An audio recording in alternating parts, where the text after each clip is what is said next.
This area falls under HOA control now. You can't keep working here. Then you should double-check the name on that deed. The officers exchanged uncertain looks, but she wasn't finished. She pulled out her phone and made a call. Yes, it's me. Bring the tow truck now. His vehicle is parked in violation. I want it gone before sunset. Within minutes, the low rumble of a tow truck echoed across the valley. My workers gasped as it pulled up and began hooking chains to my old pickup, the one my father used when we first planted here. Stop, I said firmly, stepping forward, but she raised her hand like she was in charge. No one interferes. This vehicle is on community property, and it's being removed. The officers looked uneasy, but her tone carried false authority. Neighbors were gathering, recording everything. I clenched my fists, trying to stay calm. My family's livelihood, my father's legacy, was about to be dragged away because of her false claims. The driver tightened the chains. Metal strained. She folded her arms proudly. See? This is what happens when you ignore the board, she said. But she didn't know I had been recording every second. I pressed a small button on my phone.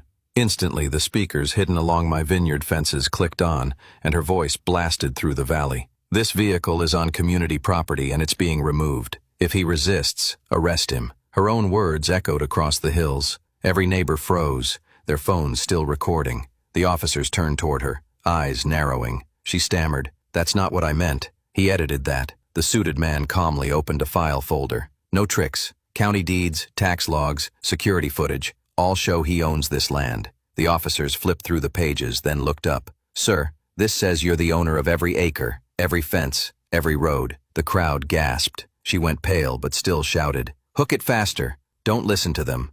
I run this valley." The tow driver hesitated. "Ma'am, if this is really his property, I could lose my license." That's when I finally stepped forward, my voice steady and clear. "You thought you could take what my family built? But the only one crossing the line here is you." The crowd murmured.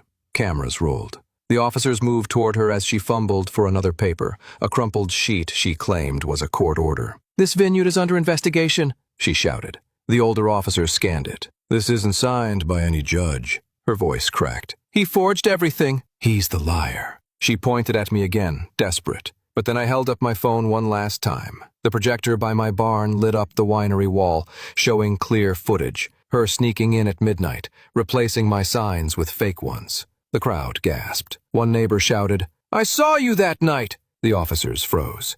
She turned white. Then she suddenly bolted toward my pickup, as if she could drive it away before anyone stopped her. That's when the officers finally moved in. Comment Valley if you believe the truth always finds its way, and share this story so more people see how justice finally came.